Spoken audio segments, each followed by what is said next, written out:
Pembacaan Alkitab dalam Kitab Keluaran pasal 8. Tulah kedua, Katak.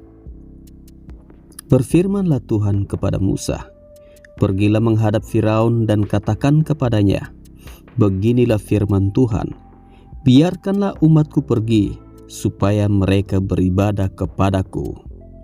Jika engkau menolak membiarkannya pergi, maka aku akan menulahi seluruh daerahmu dengan katak. Katak-katak akan mengeriap dalam sungai Nil, lalu naik dan masuk ke dalam istanamu dan kamar tidurmu, ya sampai ke dalam tempat tidurmu, ke dalam rumah pegawai-pegawaimu dan rakyatmu, bahkan ke dalam pembakaran rotimu serta ke dalam tempat adonanmu.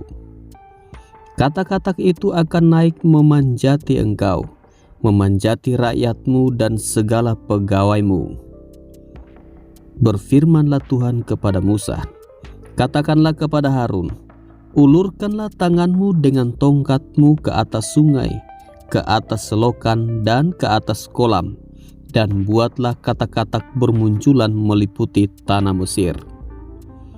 Lalu Harun mengulurkan tangannya ke atas segala air di Mesir, maka bermunculanlah katak-katak, lalu menutupi tanah Mesir. Tetapi para ahli itu pun membuat yang demikian juga dengan ilmu-ilmu mantra mereka, sehingga mereka membuat katak-katak bermunculan meliputi tanah Mesir.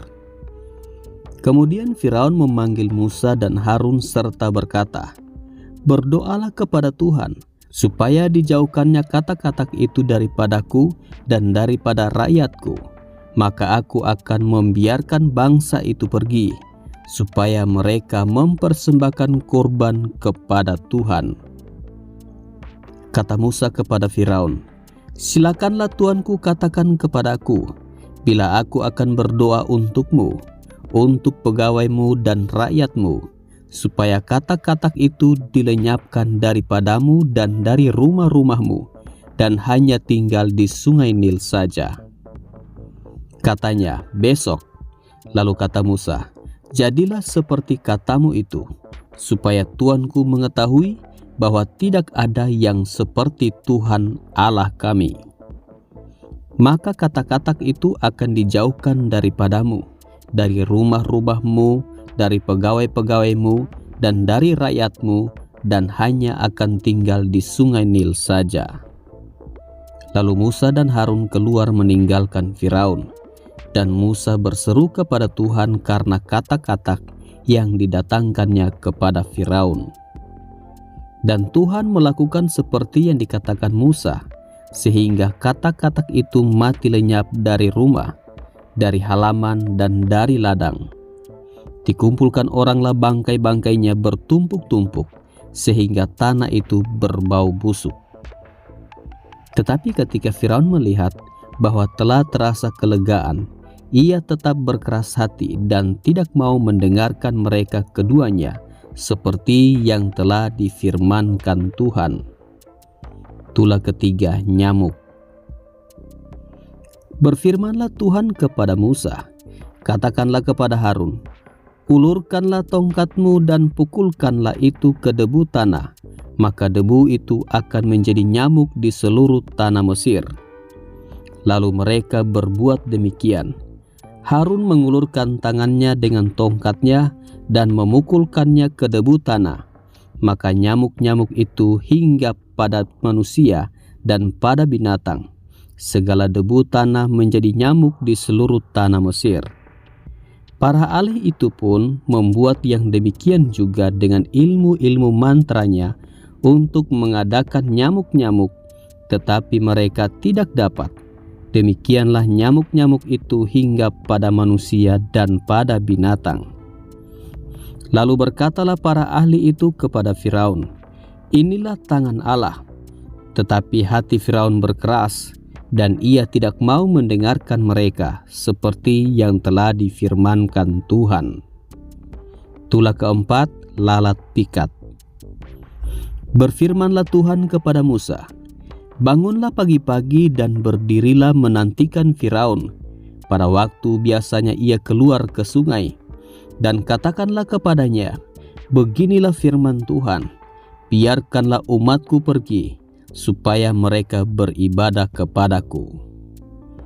Sebab jika engkau tidak membiarkan umatku itu pergi, maka aku akan melepaskan pikat terhadap engkau, terhadap pegawai-pegawaimu, rakyatmu dan rumah-rumahmu, sehingga rumah-rumah orang Mesir, bahkan tanah di mana mereka berdiri akan penuh dengan pikat. Tetapi pada hari itu aku akan mengecualikan tanah Gosyen, di mana umatku tinggal, sehingga di sana tidak ada terdapat pikat, supaya engkau mengetahui bahwa aku Tuhan ada di negeri ini. Sebab aku akan mengadakan perbedaan antara umatku dan bangsamu. Besok tanda mujizat ini akan terjadi. Tuhan berbuat demikian, maka datanglah banyak-banyak pikat ke dalam istana Firaun dan ke dalam rumah pegawai-pegawainya dan ke seluruh tanah Mesir. Negeri itu menderita karena pikat itu.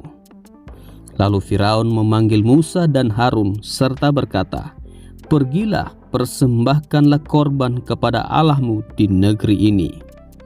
Tetapi Musa berkata, tidak mungkin kami berbuat demikian, sebab korban yang akan kami persembahkan kepada Tuhan Allah kami adalah kekejian bagi orang Mesir. Apabila kami mempersembahkan korban yang menjadi kekejian bagi orang Mesir itu di depan mata mereka, tidakkah mereka akan melempari kami dengan batu?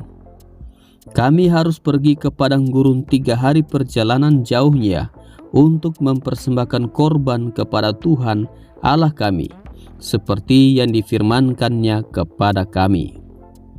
Lalu kata Firaun, baik, aku akan membiarkan kamu pergi untuk mempersembahkan korban kepada Tuhan Allahmu di padang gurun. Hanya janganlah kamu pergi terlalu jauh. Berdoalah untuk aku. Lalu kata Musa, sekarang aku keluar meninggalkan tuanku dan akan berdoa kepada Tuhan, maka pikat itu akan dijauhkan besok dari Firaun, dari pegawai-pegawainya dan rakyatnya. Hanya janganlah Firaun berlaku curang lagi dengan tidak membiarkan bangsa itu pergi untuk mempersembahkan korban kepada Tuhan. Sesudah itu keluarlah Musa meninggalkan Firaun, lalu berdoa kepada Tuhan. Dan Tuhan membuat seperti yang dikatakan Musa. Pikat itu dijauhkannya dari Firaun, dari pegawai-pegawainya dan rakyatnya. Seekor pun tidak ada yang tinggal. Tetapi sekali ini pun Firaun tetap berkeras hati. Ia tidak membiarkan bangsa itu pergi.